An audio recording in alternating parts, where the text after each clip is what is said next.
Salut, c'est Trado, je suis content de vous retrouver pour la mise à jour de l'analyse technique de moyen et de long terme sur CFD France 40, Allemagne 30 et US 30. Je vous rappelle que tout ce qui suit est donné à titre purement informatif et pédagogique. Il n'y a pas de conseil en investissement dans cette vidéo. Vous devez vous rapprocher d'un professionnel pour savoir si l'utilisation des CFD à risque limité correspond à votre profil d'investisseur. On va commencer par l'analyse technique du France 40, c'est-à-dire l'équivalent CFD du CAC 40. On va se mettre sur les unités longues, les données mensuelles pour voir les obstacles qui peuvent s'ériger sur le chemin du France 40 à la hausse ou à la baisse. Et voilà ce que nous avons pour le France 40.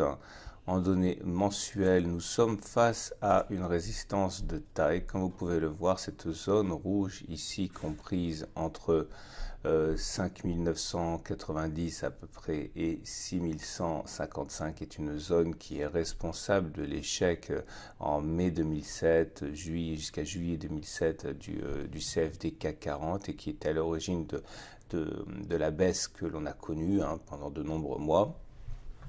Il est clair que cette zone ne peut pas être franchie sans aucune difficulté et c'est pour cela que cela fait 3 semaines maintenant que cette zone est travaillée et pour l'instant les haussiers n'ont pas réussi à dépasser cette zone qui s'avère une fois de plus assez intraitable. Même si la tendance est haussière, il faudrait véritablement une clôture au-dessus de cette zone pour rassurer. Nous avons également un support ici, qui est notre prochain support sur cette unité de long terme, compris entre 5647 et 5509. C'était une zone de résistance. Elle a été franchie. À partir du moment où elle a été franchie, elle a changé de polarité, elle devient support théoriquement et un retour sur cette zone sera sans doute le théâtre d'intérêt acheteur. On descend d'une unité de temps, chaque bougie que vous voyez correspond maintenant à une semaine de cotation.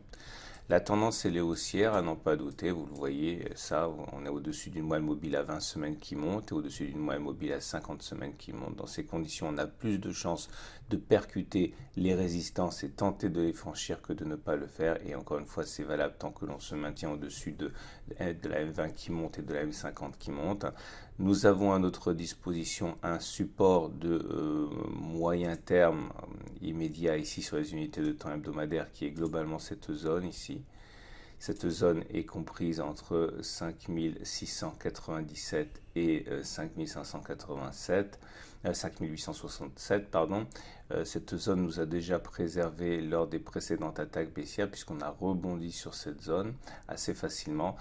Si les cours devaient retourner sur cette zone, eh bien effectivement, des intérêts acheteurs pourraient là aussi se manifester. Pour l'instant, nous n'y sommes pas encore, mais vous comprenez la difficulté du moment. Les cours sont pris en étau entre une résistance de long terme qui n'arrive pas à être franchie et un support assez efficace de moyen terme sur lequel on rebondit.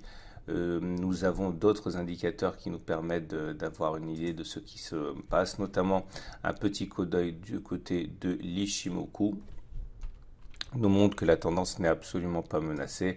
Vous le voyez, le nuage est ascendant, les cours sont au-dessus de la Tenkan, au-dessus de la Kijun. Tout s'apparente finalement à une pause dans une tendance haussière bien établie. Cela confirme en fait ce que l'on a dit précédemment. Nous avons également la possibilité de regarder les bougies elles-mêmes et vous voyez c'est peut-être là l'alerte la plus importante puisque nous avons une bougie rouge ainsi qui complètement avale le corps vert précédent. C'est un avalement baissier, c'est un avalement baissier qui généralement est annonciateur du fait que les plus bas n'ont pas été visités. On en a eu un autre ici, vous voyez, bougie verte, bougie rouge et derrière il y a effectivement une baisse. Alors sans que cela ne préjuge de la capacité des cours de baisser, regardez encore ici, il faut savoir que ce sont des configurations assez dangereuses et un retour sur les zones de support mentionné précédemment doit être considéré comme une possibilité réelle. Voilà ce qu'on pouvait dire pour le France 40. Regardons rapidement le consensus client CMC Market. Alors le consensus client CMC Market sur le France 40 est globalement vendeur à 59%. Je vous rappelle que vous pouvez retrouver sur la plateforme NextGen de CMC Markets, eh bien, les éléments de calendrier de marché qui pourraient, vous le trouverez dès lundi, influencer les évolutions de cette semaine. On va passer maintenant à l'Allemagne 30. Ce que l'on voit, c'est que nous sommes là aussi en train de buter contre une résistance importante, cette zone comprise entre les 13 600 et les 13 052 correspondent à une zone ici qui a déjà menacé la hausse des cours depuis octobre 2017 et les nombreuses tentatives ne se sont pas révélées fructueuses. Cela fait 4 semaines là aussi que les cours tentent de passer cet obstacle avec un succès qui n'est pas au rendez-vous. Bien que les cours parviennent lors du mois à passer au-dessus, c'est bien à l'intérieur de la zone et pas au-dessus que l'on finit ces mois. La séance, le mois actuel ne permet pas d'anticiper ce qui va se passer. Il est clair par contre que les mouvements vendeurs apparaissent sur cette zone des 13 600, 13 039. Le prochain obstacle de soutien est le support compris entre 12 654 et 12 505. C'était une zone de résistance qui a été franchie, qui a donc théoriquement changé de polarité en devenant support, c'est ici. On verra si des intérêts acheteurs se manifestent sur ces niveaux au cas où les cours échoueraient et rebrousseraient chemin vers le sud. On descend d'unité de temps, maintenant on regarde l'unité du temps qui nous intéresse sur les données hebdomadaires. Là aussi, on voit que cette tendance sur l'Allemagne 30 est toujours haussière. Les cours sont toujours solidement ancrés au-dessus d'une moyenne mobile à 20 semaines qui monte, une moyenne mobile à 50 semaines qui monte. Néanmoins, la fausse joie à laquelle on a pu assister la semaine prochaine n'a pas été confirmée par une cassure de la résistance sur l'unité de temps où a été construite cette résistance. Clairement, la victoire en données hebdomadaires n'a pas été relayée pour l'instant par une victoire en données mensuelles qui est importante puisque c'est une résistance mensuelle. Tout s'apparente pour l'instant à une fausse cassure. Alors au niveau des supports sur les données hebdomadaires, on peut trouver un support ici. Je vais changer de couleur afin d'avoir plus de clarté. Voilà, c'est cette zone qui est comprise globalement entre 12 890 et 13 167. C'est sur cette zone que les intérêts haussiers se manifestent. Pour l'instant, la tendance n'est absolument pas menacée. Vous voyez, l'Ichimoku confirme cela également, puisque au-delà des moyennes mobiles qui sont ascendantes, on a les cours qui sont au-dessus du nuage qui monte, au-dessus de la Tenkan, au-dessus de la Kijun. Donc, la tendance, elle est haussière, mais elle se heurte à cette résistance de long terme qui provoque des mouvements de vente chaque fois que l'on s'aventure près d'elle.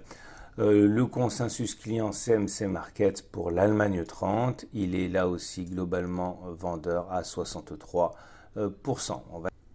Et voilà ce que nous propose l'US 30 en données mensuelles. Vous le voyez, nous étions bloqués pendant plus d'une année par cette résistance comprise entre 26 934 et 26 158, zone sur laquelle les haussiers se sont cassés les dents pendant plus d'un an. Cette zone a été finalement cassée en clôture, c'était sur le mois de septembre 2019. Depuis, cela a libéré des forces haussières. Nous n'avons pas de résistance de long terme évidente devant nous.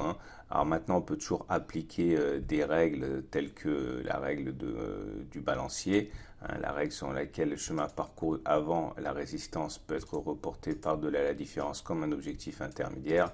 Ça nous donnerait un objectif de 31 660. C'est un objectif qui est théorique, qui n'a pas encore fait ses preuves. C'est simplement une construction. En tout cas, il y a encore la progression potentielle. Le mois auquel on assiste pour l'instant, le mois de février, qui s'avère être assez difficile sur les indices, ne laisse pas de traces très désagréables pour l'instant sur les graphes. Nous sommes toujours dans une situation où la bougie est plutôt prometteuse, pas de grosses bougies rouges. On descend d'unité de temps, regarde les données hebdomadaires, comme vous pouvez le voir, la tendance là aussi sans ambiguïté, elle est haussière avec la moyenne mobile à 50 semaines qui monte, la moyenne mobile à 20 semaines qui monte. On a des supports, on a des résistances. Le prochain support évident, il est là. Il est compris entre 28,125 et 28,511. C'est une zone sur laquelle on a rebondi de manière assez efficace, hein, déjà, notamment il y a 3 semaines. Mais là aussi, hein, on a une résistance. Cette résistance, elle est pour l'instant comprise entre 29 282 et 29 537.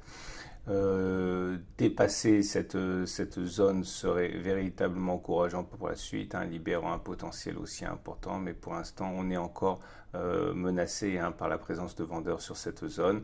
Alors on regarde ce que nous enseigne l'Ichimoku ici. Là aussi pas de doute, hein, ça reste excessivement haussier, ça va dans le sens des moyennes mobiles qui sont ascendantes. Nous sommes au-dessus du nuage qui monte, de la Tenkan qui monte, de la Kijun qui monte, donc aucune alerte pour l'instant, si ce n'est une alerte graphique qui traduit la présence d'un obstacle.